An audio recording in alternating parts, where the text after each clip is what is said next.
Elle m'a embrassé sur la joue comme une femme qui scelle un contrat avec un homme qu'elle avait déjà décidé d'exclure de l'accord. Puis elle s'est glissée en coulisses, ses talons claquant comme des signes de ponctuation sur le marbre. Ne parle pas aux investisseurs, a-t-elle soufflé. Ni, s'il te plaît, ni, si ça ne te dérange pas. Juste un ordre, comme si j'étais son labrador, pas son mari. J'ai pris ma place au dernier rang, en bon petit garçon. Pas de badge nominatif, pas de tour de cou. Je n'en avais pas besoin. Cette salle m'avait déjà enregistré dans sa mémoire il y a des années. Ses occupants ne le savaient simplement pas encore.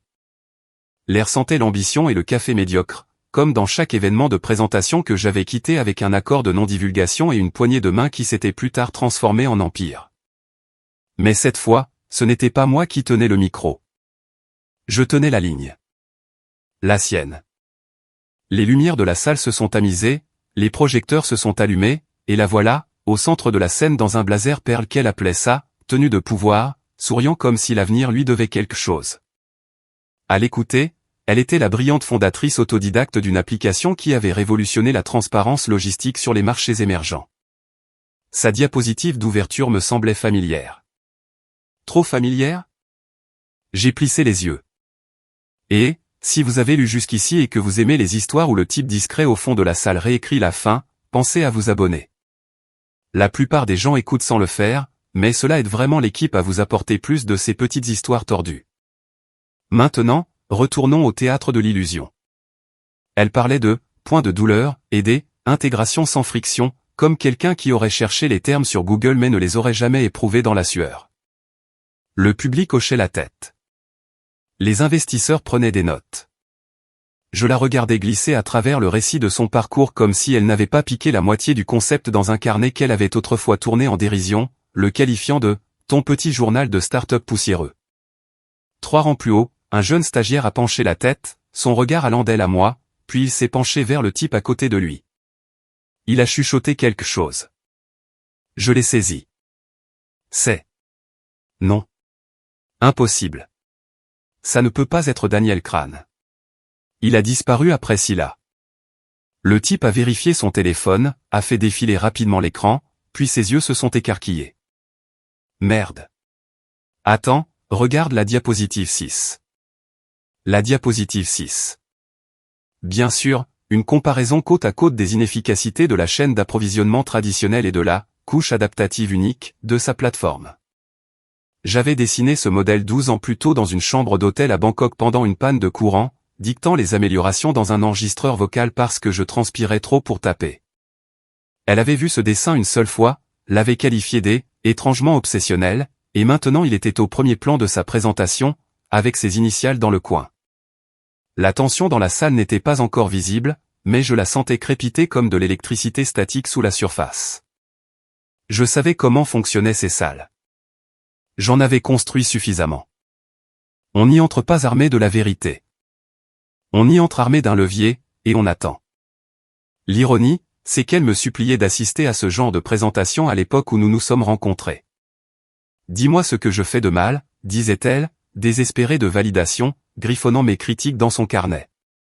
Puis elle est devenue bonne, ou a cru l'être, et un jour, elle a dit, je n'ai plus besoin de ton avis. J'ai trouvé ma voie. Je n'ai pas discuté. J'ai simplement arrêté de parler. Mais le silence. Le silence est une chose puissante quand on sait ce que les gens disent dans votre dos, surtout quand ils avaient l'habitude de vous le dire en face dans des salles de conseil que vous aviez bâties. Quelqu'un au premier rang a bougé. Une femme avec une tablette a commencé à faire défiler l'écran. Je pouvais voir la liste des investisseurs se refléter dans ses lunettes. Je savais exactement ce qu'elle trouverait en arrivant en bas. Mon nom, enfoui à titre consultatif pour une entreprise que j'avais aidé à mettre sur pied il y a 2 décennies. Une signature discrète, une empreinte digitale à la racine de tout. C'était la chose qu'elle n'a jamais comprise. L'influence ne crie pas. Elle murmure patiemment depuis les murs. Et les murs ont de la mémoire. Elle a conclu sa présentation avec un sourire parfait. Le genre de sourire que l'on arbore quand on croit que tout le monde vous mange dans la main. Les applaudissements furent légers mais respectueux. Quelques hochements de tête. Le modérateur s'est levé, lissant son blazer en se préparant pour la séance de questions-réponses. Et c'est là que la tension a cédé. Pas encore publiquement, pas de manière dramatique, mais j'ai vu un des membres du panel, un homme en costume gris, le deuxième en partant de la gauche, se tourner lentement vers moi, les yeux plissés. Et je connaissais ce regard. Le regard de quelqu'un qui reconnaît un fantôme à qui il doit la vie. La question n'était pas de savoir si la vérité éclaterait. C'était quand. Et j'en avais fini d'attendre. Sa voix n'a jamais tremblé. C'était ça, le truc. Elle avait perfectionné le ton. Chaleureux, confiant, répété à la syllabe près. Chaque mot à la mode atterrissait comme un politicien serrant des mains lors d'un meeting. Visibilité décentralisée, cartographie de pipeline adaptative, prévision logistique à la demande. C'était un feu d'artifice verbal pour les gens qui aiment le son de l'innovation plus que sa substance. Elle a même glissé une blague sur le bootstrapping.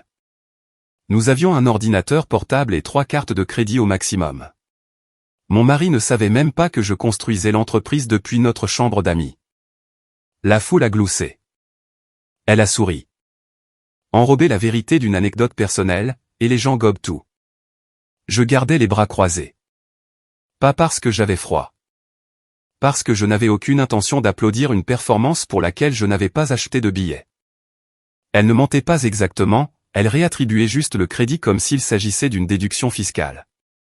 La chambre d'amis avait bien été utilisée, mais pas par elle. J'ai passé 2 ans dans cette pièce à coder le moteur logistique qu'elle appelait désormais une solution modulaire construite en interne. Quelqu'un 3 rangs devant s'est tourné pour me regarder. Un jeune type, sweat à capuche et Adidas, probablement encore à l'étape de construire des prototypes avec des amis dans des sous-sols. Il m'a fixé, puis a baissé les yeux sur son téléphone. J'ai vu le moment où sa mâchoire s'est crispée. Sa main a cessé de faire défiler l'écran. Puis est venu le murmure à la fille à côté de lui. C'est. Elle n'a pas regardé tout de suite, a juste plissé les yeux et murmuré, impossible. On ne l'a pas vu depuis que Scylla a coulé. Sors la vieille table de capitalisation. Regarde les documents de consultation. Et voilà, la fissure dans le barrage. Elle a terminé son segment sur l'acquisition d'utilisateurs avec une animation léchée, un graphique en ligne brillant s'élevant en un arc vert néon. Chaque point de données était le miroir d'un des miens. Elle avait pris une présentation que j'avais faite lors d'une retraite de capital investissement à Zurich et l'avait déguisée en start-up. Elle avait dépouillé les maths, ajouté des couleurs dégradées, et couronné le tout avec une diapositive intitulée « Notre cadre original ». La femme à côté du garçon au sweat à capuche me regardait maintenant droit dans les yeux. Elle ne chuchotait plus. Elle me dévisageait. Je n'ai pas bronché. Voyez-vous, c'est ainsi que les réputations ne meurent pas. Elles deviennent souterraines. Et quand elles refont surface, ce n'est pas bruyant. C'est viral. Le panel a applaudi poliment. Une investisseuse, une femme en manteau camel avec un regard d'acier, a griffonné quelque chose rapidement, puis s'est penchée à l'oreille du modérateur. Il a cligné des yeux, puis a regardé la scène avec une expression légèrement différente. Moins d'admiration, plus de suspicion. Pendant ce temps, ma femme glissait sur la scène comme si rien n'avait changé. Elle avait répété pendant des semaines, des sessions devant le miroir, un coaching vocal, un styliste de marque qui l'avait aidé à choisir des boucles d'oreilles affirmées mais pas agressives. Toute l'image était conçue. Chirurgicale. Mais les images sont des choses fragiles. Un projecteur trop chaud et les bords commencent à s'effilocher. En coulisses, un technicien m'a jeté un coup d'œil, le front plissé. Je l'ai vu articuler quelque chose. Daniel. Ce n'était pas encore la panique. Pas la panique générale, mais les braises étaient là. Quelques investisseurs au premier rang avaient maintenant sorti leurs tablettes, non pas pour prendre des notes, mais pour taper, chercher, croiser des informations. Elle ne l'a pas remarqué. Ou peut-être a-t-elle choisi de ne pas le faire. Elle a conclu avec sa tirade fétiche. Ce que nous construisons n'est pas seulement un logiciel. C'est l'infrastructure de la confiance pour la prochaine génération de commerce. Elle a laissé la phrase en suspens, marquant une pause pour les faits. Parfaitement synchronisé. Les applaudissements ont suivi. Pas tonitruant, mais suffisant pour la faire rayonner comme un candidat qui vient de remporter un débat. Elle a quitté la scène d'un pas rebondissant, se dirigeant directement vers la zone de réseautage post-présentation. poignée de main, flash d'appareil photo, accolade avec son chef de produit comme s'ils étaient des colocataires d'université à une réunion. Et pourtant, le réseau de Murmure était déjà en effervescence. 3 stagiaires se sont regroupés près de la porte de la loge, téléphone en main. L'un faisait défiler un PDF archivé. Un autre a tourné son écran pour montrer une photo granuleuse. Moi, 10 ans plus jeune, serrant la main du fondateur de la société de capital risque qu'elle courtisait maintenant. Il y avait une légende, faible mais encore lisible. Crane rejoint Scylla en tant que stratège en chef des systèmes après une percée sur plusieurs marchés. Son illusion tenait pour l'instant, mais c'était du papier peint sur de la pourriture, et les termites avaient commencé à ronger. Elle ne l'admettrait jamais, mais au fond d'elle, elle savait exactement qui elle avait réduit au silence. Et elle savait combien de temps ce silence tiendrait. Juste assez longtemps pour que la mauvaise personne parle, ou que la bonne lève les yeux. La forme du graphique m'a frappé comme un coup de poing enrobé de nostalgie. Je suis resté assis là, clignant lentement des yeux, les bras toujours croisés, comme si mon corps essayait de traiter ce que mon cerveau savait déjà. Ce n'étaient pas les chiffres. C'était du vent. C'était la courbe, la pente, le creux et le rebond en escalier. C'était la mienne, jusqu'à l'espacement irrégulier sur l'axe des X dont tous les autres analystes se plaignaient. Mais j'avais mes raisons à l'époque.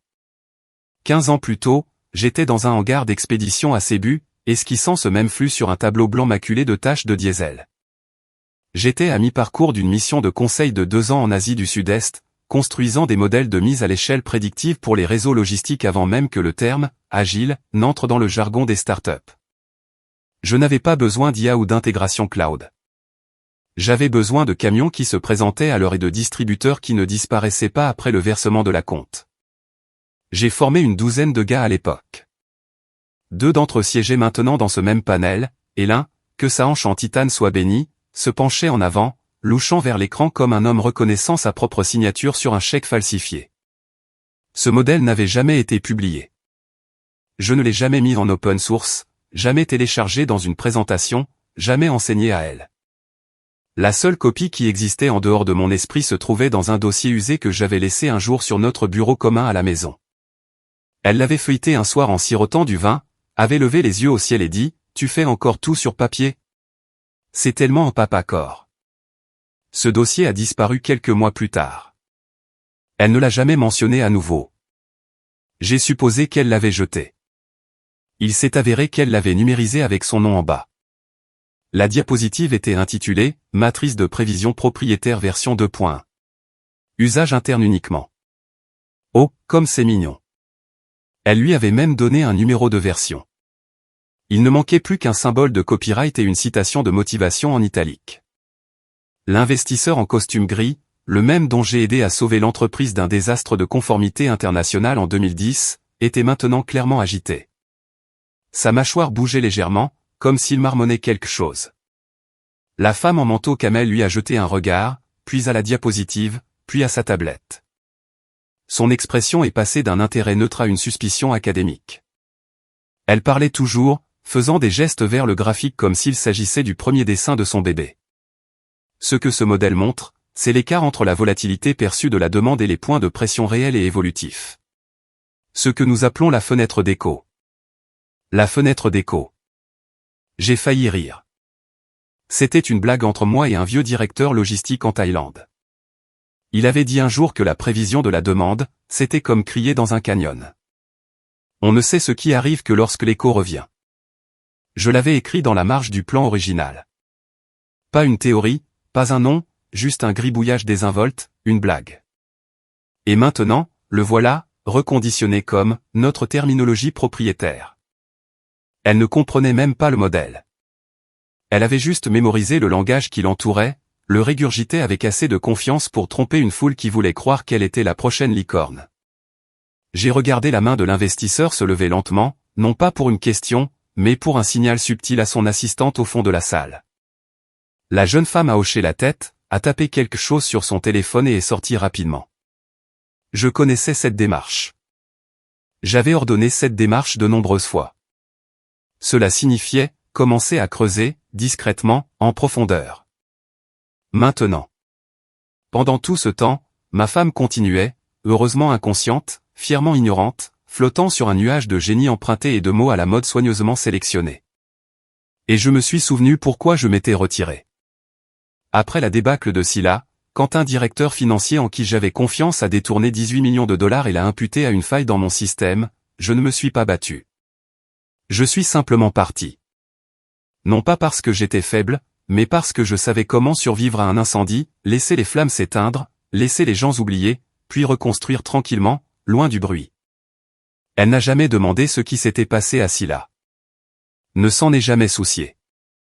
Quand nous nous sommes rencontrés, elle était ambitieuse mais petite. J'étais déjà fatigué de la guerre. Elle a rempli le silence avec ses rêves. Je ne l'ai jamais arrêtée. Mais en la regardant maintenant, paradant avec des concepts volés sous les lumières du théâtre, j'ai senti quelque chose se fissurer en moi. Pas de la colère, pas de la vengeance. De la résolution. Pendant des années, je suis resté silencieux, me convainquant que cela n'avait pas d'importance. Que la laisser s'envoler était un acte d'amour. Mais maintenant, elle volait sur des ailes qu'elle ne savait pas comment faire atterrir. Et l'un des hommes que j'avais autrefois sortis de la ruine venait de reconnaître le plan sous ses plumes. Il allait poser une question. Pas tout de suite, mais bientôt. Et cette fois, je n'allais pas me retirer. C'est arrivé pendant une question sur la conformité logistique sur les marchés post-pandémie. Elle venait de finir de faire référence à une étude de cas qu'elle n'avait absolument pas écrite et se préparait à pivoter vers son charabia habituel sur les écosystèmes éthiquement évolutifs, lorsque l'air dans la pièce a changé. Vous connaissez cette sensation juste avant que l'orage n'éclate? Ce calme étrange? C'était la salle. L'investisseur en costume gris, le deuxième en partant de la gauche, celui avec le tic dans la main droite dont je me souvenais de Kuala Lumpur, a plissé les yeux vers le dernier rang. Pas vers l'écran, pas vers elle, vers moi. Son front s'est plissé, puis s'est levé en signe de reconnaissance. Puis il s'est levé, comme ça. Sans avertissement, sans micro, sans décorum. Il s'est levé comme quelqu'un dont la vision du monde venait d'être violemment ébranlée. « Excusez-moi, dit-il, sa voix tranchant l'auditorium comme une lame dans la soie. Est-ce que c'est? Monsieur? Qu'est-ce que vous faites ici? Des chaises ont grincé, des têtes se sont tournées.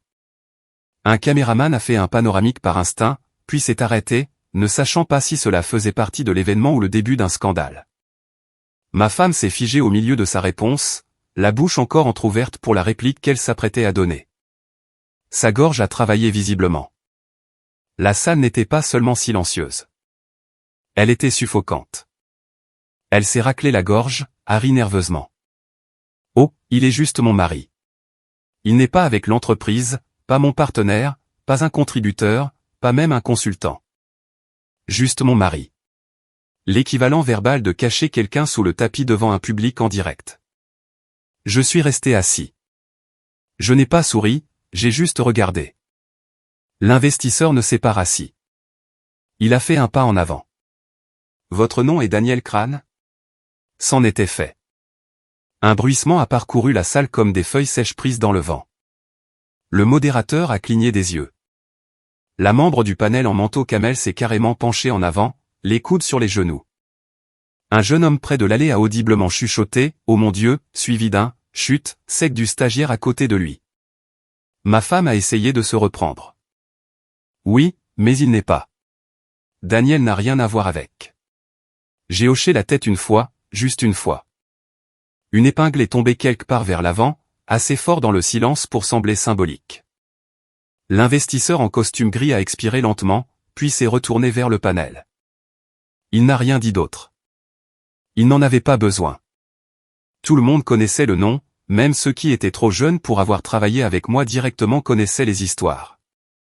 Le fantôme de Scylla, l'architecte qui a disparu, l'homme dont les concepts avaient été discrètement absorbés par la moitié des logiciels de logistique alimentant l'Asie du Sud-Est et la majeure partie de l'Europe du Nord. J'étais une fable édifiante, une légende murmurée, un nom qu'ils avaient lu dans des études de cas mais ne s'attendaient jamais à voir sur une chaise pliante derrière le service traiteur. Et maintenant, j'étais son mari. Son mari silencieux, insignifiant, de la vieille école, qui n'était pas avec l'entreprise. Ses doigts se sont crispés. Je les ai regardés trembler alors qu'elle serrait plus fort le microphone. Écoutez, Je veux juste clarifier que cette start-up a été entièrement construite. Elle n'a pas fini. Les membres du panel ne la regardaient plus. Ils se regardaient les uns les autres, puis leur tablette, puis de nouveau vers moi. Je n'ai pas bougé, je n'ai pas parlé, je les ai juste laissés faire le calcul. Elle a rouvert la bouche, mais le son est mort dans sa gorge. Ses yeux se sont dardés vers moi. Une supplique silencieuse, un avertissement, un défi. Trop tard. L'illusion s'était fissurée. Et une fois que la première fissure apparaît, le reste du masque se brise plus vite que quiconque ne s'y attend. Parce qu'il ne s'agit pas seulement de ce que vous avez construit. Il s'agit de qui s'en souvient. L'onde de choc ne fut pas dramatique. Pas au début.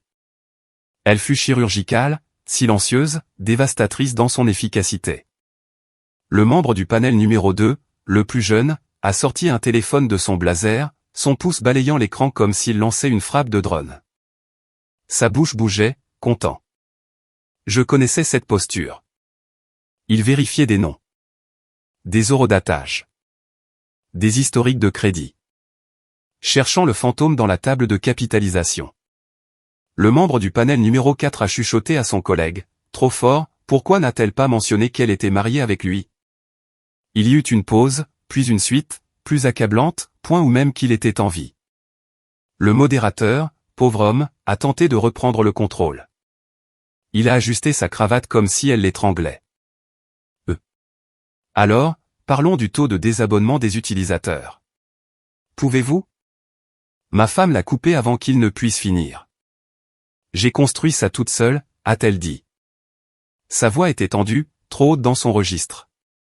Depuis le début. Je travaille dessus depuis des années. C'était la mauvaise chose à dire. Trop absolu. Trop défensif. Son ton disait, regardez-moi. Mais son corps disait, s'il vous plaît, ne le faites pas. Je n'avais pas prévu de parler. Vraiment pas.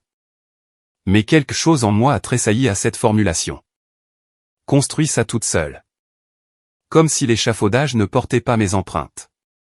Comme si le plan n'avait pas été dessiné sur des serviettes que je gardais dans une boîte à chaussures sous mon bureau. Alors, je me suis levé, calmement, et j'ai dit, tu l'as construit. En utilisant mes vieux schémas. Elle n'a pas répondu. J'ai fait un pas en avant. Pas assez pour atteindre le projecteur. Juste assez pour être entendu. Tu les appelais juste des notes. Tu te souviens de cette nuit dans notre cuisine, quand tu m'as demandé si je jouais encore avec mes Lego de la logistique. J'ai continué à travailler dessus après que tu sois allé te coucher. Un silence s'est installé. Un silence épais, humide. Pas le silence de l'admiration. Le silence de la culpabilité suspendue au chevron, attendant de goûter. Elle m'a regardé en clignant des yeux comme si j'étais un étranger qui venait de l'agresser sur le pas de sa propre porte. Je pouvais voir sa mâchoire se contracter, essayant de s'accrocher à quelque chose. N'importe quoi qui ressemble au contrôle. Ce n'était que des croquis, dit-elle faiblement. Tu les avais abandonnés. J'ai penché la tête. C'est drôle. C'est aussi ce que disaient les voleurs qui subtilisaient les plans de mon ancienne firme. Ça ne faisait pas d'eux les concepteurs. Le panel n'a pas ri. Il n'en avait pas besoin. Une femme du fond, une des chercheuses, je suppose, a refermé son ordinateur portable et a quitté la pièce, le téléphone déjà à l'oreille. 2 autres stagiaires ont suivi. Ses mains agrippaient toujours le pied du micro, les jointures pâles. J'avais vu cette prise une fois auparavant, lorsque sa dernière start-up avait failli s'effondrer après une mauvaise démo de prototype à Jakarta. À l'époque, je l'avais coaché à travers la panique. À l'époque, je lui avais rappelé comment se tenir plus droite lorsque la pièce commençait à se refermer. Maintenant, je regardais juste. Le modérateur a bafouillé. Alors, juste pour clarifier, Daniel, étiez-vous impliqué dans le... Je l'ai coupé d'un simple geste de la main. Je ne suis pas venu ici pour m'attribuer le mérite. Je suis venu pour écouter. C'était pire. Ça a frappé plus fort. Parce que quel genre d'homme se présente, écoute ses propres idées être vendues comme celles de quelqu'un d'autre, et ne lève toujours pas la voix. Le genre d'homme dont on réalise maintenant qu'il aurait pu vous enterrer il y a des années. Elle a finalement lâché le pied du micro. Sa main est tombée comme une aile brisée. Sa respiration est devenue courte, instable. Elle m'a regardé à nouveau, mais maintenant le regard n'était plus de la confusion. C'était de la peur. Pas le genre de peur qui vient du fait d'être pris, mais de réaliser que vous n'avez jamais compris la personne qui se tenait à vos côtés. Je ne savais pas que tu viendrais, a-t-elle murmuré. Je ne savais pas que tu oublierais que j'ai jamais existé, ai-je répondu. Une autre pause. Quelqu'un a griffonné quelque chose au premier rang. Probablement une lettre de démission, ou peut-être juste une stratégie de sortie. Elle a regardé le public et, pour la première fois de sa carrière, personne ne l'a regardé avec admiration. Il l'a regardé comme une question à laquelle il n'était pas sûr de vouloir la réponse. Le temps qu'elle rentre à la maison, le mal était déjà viral. Les organisateurs de l'événement avaient posté la vidéo des meilleurs moments, 3 minutes d'optimisme Startup Poly, montée avec une musique entraînante et des applaudissements. Mais ils n'avaient pas coupé le moment où l'investisseur s'est levé. Ils n'avaient pas supprimé l'audio où il disait mon nom, et ils n'avaient certainement pas édité la partie où je lui disais, calmement et clairement, qu'elle avait construit son empire sur mes vieux schémas. Ce clip a frappé LinkedIn comme un cocktail Molotov. En 1 heure, les commentaires ont explosé. Attendez, Daniel Crane, comme le crâne de Scylla. Le modèle qu'elle a présenté, ne faisait-il pas partie du framework bêta de Crane en 2008 ? Vient-elle de se faire publiquement démasquer pour avoir plagié le travail de son mari sur scène ? Les blogs de Capital Risque se sont affolés. Ce qui devait être un article élogieux sur une fondatrice révolutionnant la logistique avec un nouveau modèle audacieux s'est transformé en autopsie avec des titres comme « Le fantôme oublié dans la pièce », « Comment une coqueluche des startups a réduit au silence l'homme derrière son empire » ou « De visionnaire à ventriloque », une analyse des concepts volés dans les startups modernes. Son équipe de relations publiques a envoyé un mémo de gestion de crise si rapidement qu'il contenait encore des fautes de frappe. Spéculations infondées, collaboration mal comprise, dynamique conjugale respectueuse. Un paragraphe suggérait que j'étais simplement un époux solidaire dont les réalisations passées inspiraient occasionnellement son travail. Occasionnellement. Comme une usine de papier utilise occasionnellement des arbres. Pendant ce temps, je n'ai rien dit. Mon téléphone vibrait sur le bureau, vibrant lentement contre le verre, l'écran affichant son nom. Je l'ai laissé sonner. La deuxième fois qu'elle a appelé, elle a laissé un message. Elle n'en laissait jamais. Daniel, on peut parler ? Je ne savais pas que tu viendrais. Je ne savais pas. Les gens font des suppositions. S'il te plaît, appelle-moi.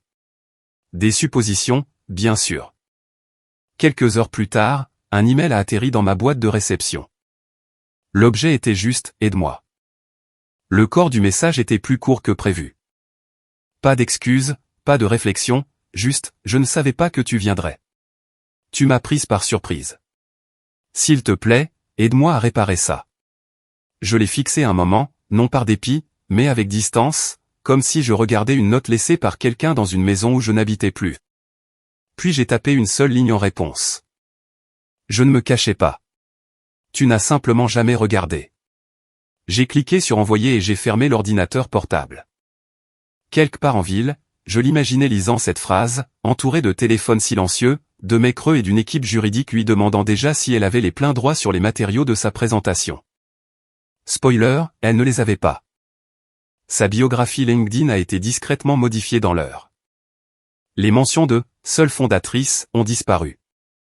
L'expression « développement indépendant » a été remplacée par « évolution collaborative ». Un nègre littéraire a tenté de sauver la face avec un article médium au ton édulcoré sur les « mentors invisibles ». Mais même le titre se lisait comme un aveu. Des fils de discussion Twitter sont apparus, décortiquant la diapositive 6 de sa présentation. Mon modèle, superposé avec des images d'un forum aujourd'hui disparu où j'avais posté le même concept sous un pseudonyme. Les gens ont fait le lien, et une fois les points connectés, ils se sont aiguisés en couteau. Pendant ce temps, mon nom était en tendance sur Reddit. L'un des commentaires les plus votés était simple. Il n'a même pas élevé la voix. C'est comme ça qu'on sait que c'était vrai. Elle a essayé une dernière fois, tard dans la nuit. Un troisième appel. Pas de message vocal, juste la sonnerie. J'ai laissé celui-là aussi sans réponse. On ne répond pas à quelqu'un qui n'écoute que lorsque vous êtes parti. On le laisse entendre le silence qu'il a confondu avec l'obéissance. Et dans ce silence, on le laisse enfin voir ce qu'il a refusé de regarder. Ce fut un déjeuner discret. Pas de presse, pas d'entourage, pas de photos mises en scène pour des blogs de fondateurs sur papier glacé. Juste moi et l'un des investisseurs les plus puissants présents ce jour-là, assis sur un patio sous un chêne bruissant, mangeant des pâtes que ni l'un ni l'autre n'a touchées. Il n'a pas perdu de temps. Il n'a pas proposé de vin. C'était vrai, a-t-il demandé, sa fourchette tournant sans fin dans ses doigts. J'ai pris une gorgée d'eau. Quelle partie? Les schémas. Les concepts. La fenêtre d'écho. C'était à vous? Je l'ai regardé dans les yeux. Ça n'a jamais été à elle. Il a hoché la tête une fois, puis a posé sa serviette sur la table, s'est levé et a dit « J'apprécie la clarté ». C'est tout. Pas de contrat, pas de menace, juste une entente. Le lendemain matin, elle a reçu l'email. Objet, mise à jour du financement stratégique. Corps du message, à compter de maintenant, nous réévaluons notre exposition au capital et gelons les décaissements en attente jusqu'à ce que les examens internes soient terminés. Nous vous recontacterons. Traduction, l'argent avait disparu. Le soutien s'était évaporé. La seule chose qui restait était l'écho froid de la diligence raisonnable. Elle ne m'a pas envoyé de mail. Cette fois, elle a pris sa voiture. Elle n'était jamais venue dans mon nouveau logement. J'avais déménagé après Scylla, après que le monde entier ait décidé que j'étais fini. Quartier calme, pas de portail. Je n'en avais jamais eu besoin. J'ai repéré sa voiture par la fenêtre. Un coupé argenté, garé au bord du trottoir comme s'il n'était pas à sa place et le savait. Elle a attendu là pendant 40 minutes. Moteur éteint, les mains sur le volant comme si elle essayait d'en extraire des réponses. Quand je suis enfin sorti, le soleil était bas, projetant de longues ombres sur la rue. Elle est sortie rapidement. Ses talons ont claqué sur le trottoir, instable cette fois. Son rouge à lèvres était estompé, ses yeux gonflés comme si elle avait pleuré ou s'était efforcée de ne pas le faire. Daniel, a-t-elle commencé, la voix tendue, comme si ses mots avaient peur de s'effondrer en pleine phrase. J'ai juste besoin que tu leur dises quelque chose. Dis-leur que c'était ton idée depuis le début de rester en retrait, que tu n'as jamais été impliqué, que je n'ai rien volé. Dis-leur simplement que tu étais un fantôme, une relique, quelque chose qui n'avait pas d'importance. Elle suppliait, non pas avec des larmes, mais avec un désespoir qui s'enveloppait de logique. Le genre de désespoir qui pense encore que les mots peuvent recoller une tour en ruine s'ils sont prononcés dans le bon ordre. Je n'ai pas crié. Je n'ai pas bronché. Je ne parlerai pas aux investisseurs, ai-je répondu. C'est ce que tu voulais. Elle a ouvert la bouche, puis s'est arrêtée. Son visage a changé, confus, presque trahi. J'ai continué. Tu m'as dit de m'asseoir au fond, de ne pas m'impliquer. Tu me voulais invisible. J'ai suivi cette règle. Elle a secoué la tête, les lèvres serrées. Ce n'est pas ce que je voulais dire. Mais c'est ce que tu as dit. Elle a fait un pas vers moi. Il se retire. Tu comprends ce que ça veut dire? Je perds tout. Mon conseil d'administration se retourne contre moi. Les partenaires prennent leur distance. Personne ne prend mes appels. J'ai hoché la tête. On dirait que tu as besoin d'un partenaire. Son visage s'est tordu. J'en avais un. Jusqu'à ce que tu réalises que le silence pouvait être une arme utilisée par les deux camps, ai-je ajouté calmement. C'était là, la lueur dans ses yeux. La prise de conscience que je n'avais pas enfreint sa règle. Je l'avais honorée à la lettre. Mais je ne l'avais pas protégée non plus, parce que ce n'était pas dans les petits caractères qu'elle m'avait imposés. Elle est restée là un moment, les mains serrées en poing, les épaules tremblantes, non pas de froid, mais du poids terrible des conséquences, de savoir que l'homme à qui elle avait dit de se taire savait exactement quand parler en ne parlant pas du tout. Daniel, a-t-elle murmuré, plus doucement maintenant. Tu pourrais arranger ça. Je lui ai donné la vérité. En silence, je l'ai déjà fait.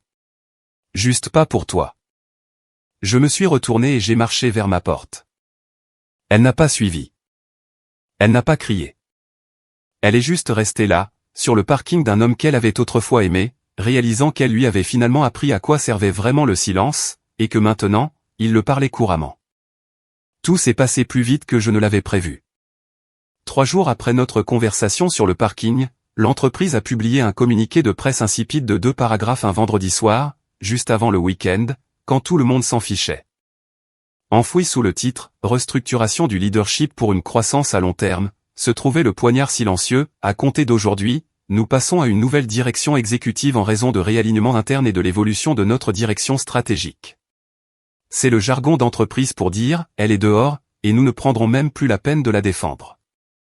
Son nom n'apparaissait pas une seule fois. Pas de message d'adieu. Pas de « merci pour son leadership visionnaire ». Pas de diaporama d'héritage avec des photos de cofondateurs granuleuses. Juste la suppression. Le conseil d'administration a invoqué des « problèmes de crédibilité ». Mais ce n'était que les fissures visibles. Le vrai problème était la confiance. Dans les startups, c'est la seule monnaie plus volatile que le capital. Et une fois qu'elle est partie, aucune pirouette de relations publiques ou humilité mise en scène ne peut la ramener. Elle a essayé de se ressaisir. Elle a posté une fois sur LinkedIn, quelque chose sur le fait de prendre le temps de se recentrer et d'être reconnaissante pour le parcours. Ça a eu 6 j'aime. L'un venait d'un vieil ami d'université qui lui avait un jour demandé un code de réduction. Personne d'autre n'y a touché. Puis est venu le nouveau communiqué de presse. Même entreprise, nouveau ton, nouveau visage. Et niché entre des paragraphes sur l'optimisation de la chaîne d'approvisionnement et des initiatives de transparence rafraîchies, le voici, nous accueillons Daniel Crane à titre consultatif pour nous assister dans la prochaine phase de croissance stratégique. Pas de photos, pas de biographie, pas de parade. Juste un nom, comme un filigrane discret dans le coin d'un plan. Le nouveau PDG, un homme d'une des entreprises de logistique secondaire que j'avais autrefois aidé pendant le chaos de Jakarta, a donné une courte interview vidéo. Lorsqu'on l'a interrogé sur le changement de direction, il a souri et a dit « Les startups évoluent.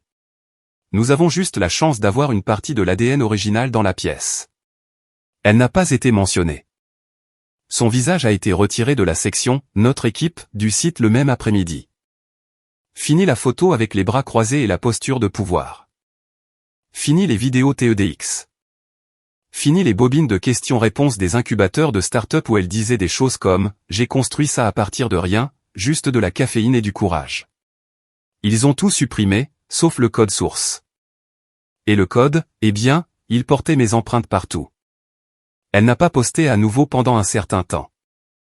Puis, discrètement, elle a accepté une dernière interview avec un podcast technologique de second plan. Pas les grands noms, juste quelqu'un qui l'avait présenté à ses débuts. Ce n'était pas en direct, juste de l'audio, juste sa voix. Fatiguée, à vif. Je n'ai jamais voulu tromper, dit-elle, à peine au-dessus d'un murmure. Je voulais juste être vue. J'ai passé tellement de temps à essayer de prouver que je comptais, que je pouvais faire quelque chose d'important. Je ne pensais pas que quiconque se soucierait de l'origine des pièces, seulement de la façon dont elles s'assemblaient. L'animateur a posé quelques questions de suivi, mais elles s'effondraient. Le masque poli des relations publiques avait disparu. Ce qui restait était une femme qui avait escaladé une montagne, pour se rendre compte qu'elle avait utilisé l'équipement de quelqu'un d'autre et se tenait maintenant seule au sommet, regardant le Sherpa s'éloigner sans se retourner. Le podcast n'a jamais diffusé l'épisode. Non pas parce qu'ils ont subi des pressions, mais parce que, selon leurs propres mots, ils ne servaient plus la conversation. C'était le coup de grâce. Pas le déshonneur, pas le scandale. L'insignifiance. Elle n'avait pas seulement perdu son entreprise. Elle avait perdu son public. Et dans un monde où la visibilité était une monnaie, elle était en faillite. Le brevet a refait surface comme un os dans la terre. Enterré, négligé, puis soudainement central à tout. C'était le genre de document que personne ne prend la peine de lire la première fois. Titre obscur, langage dense, déposé pendant les années Silla, quand mon nom avait encore du poids dans les registres fédéraux. Elle l'avait survolé un dimanche pluvieux, les pieds sur le canapé, un café à la main, et s'était moqué, c'est tellement académique. Personne ne construit comme ça de nos jours. Je m'en souviens parce qu'elle avait utilisé les pages du brevet comme sous-vert. Elle avait tort. Bien sûr, les gens construisent comme ça. Ils le font juste discrètement. Et si vous le concevez assez bien, ils ne se rendront même pas compte qu'ils se tiennent sur vos plans.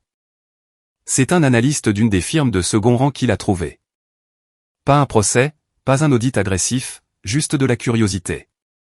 Après le remaniement, le conseil d'administration a commandé un examen technique de l'architecture de la plateforme. L'analyste a retracé l'épine dorsale du moteur logistique adaptatif, a remarqué quelque chose d'étrange dans les journaux de version, et a commencé à extraire d'anciens dépôts. Et le voilà. Brevet numéro 11-9843B. Mise à l'échelle réactive modulaire dans des environnements d'approvisionnement fragmentés. Déposé sous le nom de Daniel Crane. Horodaté 13 ans auparavant. Même courbe. Même pile de priorités variables. Même modèle de « fenêtre d'écho » dont elle s'était moquée dans notre cuisine en faisant défiler son téléphone. Elle n'a jamais compris qu'il n'est pas nécessaire de déposer des mots à la mode lorsque les mathématiques sous-jacentes sont déjà protégées. Le conseil d'administration a agi vite, plus vite que je ne l'avais prévu. Ils m'ont contacté avec une proposition. Une licence, comme ils l'appelaient. Rétroactive, bien sûr, mais contraignante. Un alignement net des intérêts. Je n'ai pas résisté. Je n'ai même pas négocié. J'ai simplement transmis le contrat à mon avocat et j'ai dit, assurez-vous que son nom ne figure nulle part. Ils l'ont signé la semaine suivante.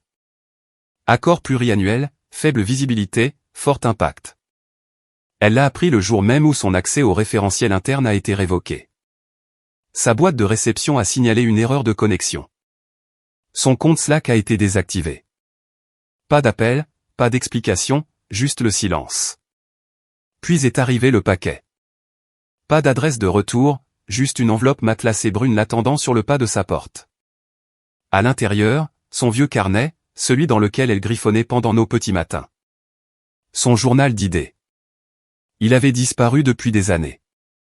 Elle avait un jour supposé l'avoir laissé dans un ascenseur. Je l'avais tout le temps.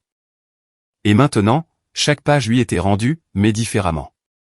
Parce que dans les marges, chaque marge, il y avait mes notes, au stylo, mon écriture, correction, clarification, de minuscules flèches pointant vers ses croquis avec des étiquettes comme « déjà résolu », voire mon brouillon du 7 mai, ou « ceci est un dérivé de la diapositive 42 de la présentation de Zurich, vérifiez les horodatages ». Ce n'était pas méchant, juste factuel, précis, comme si je notais une étudiante qui n'avait jamais réalisé qu'elle était en classe. Sur la couverture intérieure, j'avais écrit une seule ligne. Les idées s'empruntent. Les structures se construisent. Tu as tout emprunté, mais tu n'as rien rendu en retour. Elle n'a pas pleuré. Pas tout de suite. Elle est restée assise avec ce carnet pendant des heures, tournant les pages, essayant probablement d'en trouver une seule, qui n'avait pas été touchée par moi. Mais mes empreintes étaient partout. Pas seulement sur le brevet, pas seulement sur le code, mais à l'origine de toute son ascension. Le moteur qui l'avait porté vers la gloire était le mien. La carte qu'elle avait suivie, la mienne. Et le silence qu'elle avait pris pour de l'ignorance n'était que patience. Elle avait méprisé les fondations. Maintenant, les fondations possédaient son plafond. Aucun communiqué de presse n'a été publié sur l'accord de licence. Ce n'était pas destiné à être public. Mais quelques personnes dans l'industrie ont entendu des murmures. Que le vieux brevet de Daniel Crane avait trouvé une nouvelle vie. Que son nom, autrefois enterré, était maintenant gravé sur chaque future version de sa plateforme. Et le sien, effacé, comme un filigrane retiré d'une image volée juste avant que l'original ne réapparaisse. Ce n'était pas une scène avec des lumières. Pas de bannière de marque. Pas de musique d'introduction tonitruante ou de hashtag en tendance sur le Twitter de la tech. Juste une pièce basse à l'arrière d'une bibliothèque reconvertie. Parquet nu. Chaise dépareillée. Un café qui avait le goût de la sincérité. Ils appelaient ça, le silence des fondateurs. Un événement à huis clos où des opérateurs chevronnés partageaient des histoires qu'ils ne mettaient jamais sur leur CV. Presse non admise. Téléphone en silencieux. Toutes les personnes présentes avaient construit quelque chose, ou s'étaient brûlé les ailes en essayant. Je n'avais pas parlé en public depuis plus d'une décennie. Pas depuis Scylla. Pas depuis que les microphones avaient disparu et que les journalistes s'étaient désintéressés des suites d'une autre implosion. J'avais refusé des dizaines d'invitations au fil des ans. Mais celle-ci semblait méritée. Pas pour elles, pour eux. Les jeunes, ceux qui construisent de vraies choses, pas ceux qui vendent des illusions avec des phrases empruntées et des présentations recyclées. J'ai parlé de l'échec, du fait que le silence n'est pas une capitulation, que regarder quelqu'un utiliser votre travail sans crédit n'est pas la même chose que de perdre. Ils ont pris des notes. Personne n'a posé de questions sur elle jusqu'à la toute fin. C'était un gamin en sweat à capuche froissée, tournant probablement à la caféine et aux factures impayées. Il a hésité avant de demander « Pourquoi l'avez-vous laissé s'attribuer le mérite pendant si longtemps ?» J'ai marqué une pause. Pas pour les faits, juste pour m'assurer de répondre honnêtement. Certaines personnes ont besoin d'applaudissements, ai-je dit. Moi, j'avais juste besoin que la vérité perdure. C'est tout. Les applaudissements qui ont suivi étaient différents. Pas bruyants, pas performatifs, juste des mains frappant des paumes en accord. Une reconnaissance silencieuse que certaines victoires n'ont pas besoin d'être publiées. Certaines vérités ne crient pas, elles résonnent. Quelqu'un dans le public a quand même pris une photo. Juste une. Elle n'était pas mise en scène. Elle n'était pas filtrée. J'étais sur le côté, sirotant un café noir, souriant à une question hors champ. Autour de moi, de jeunes visages se penchaient, posant plus de questions, écoutant. La photo a circulé, partagée discrètement dans des groupes de discussion et des forums de fondateurs. Elle a fini par arriver sur un fil d'actualité privée auquel elle avait encore accès. Et quand elle l'a vue, son souffle s'est coupé. Parce que dans le cadre, à peine visible dans le flou de l'arrière-plan, elle était là. Coupée à l'épaule, assise tout au bord du public. Personne ne l'avait taguée. Personne ne l'avait même mentionné. La légende disait simplement, ceux qui construisent en silence n'ont jamais besoin de crier. Elle a fixé l'image pendant un long moment, non pas parce qu'elle voulait être au centre, mais parce qu'elle avait enfin réalisé le coup de n'être plus nécessaire du tout. Le silence qu'elle avait autrefois exigé l'avait complètement englouti. Elle pensait que cela le rendait petit, passif, facile à ignorer. Mais ce n'était jamais sa faiblesse. C'était son arme. Et à la fin, il ne l'avait pas détruite. Il avait simplement attendu assez longtemps pour qu'elle se détruise elle-même. Pas de vengeance, pas de scandale, juste un homme qui a laissé la vérité revenir dans la pièce par ses propres moyens. Et quand elle l'a fait, elle n'a pas appelé son nom à elle.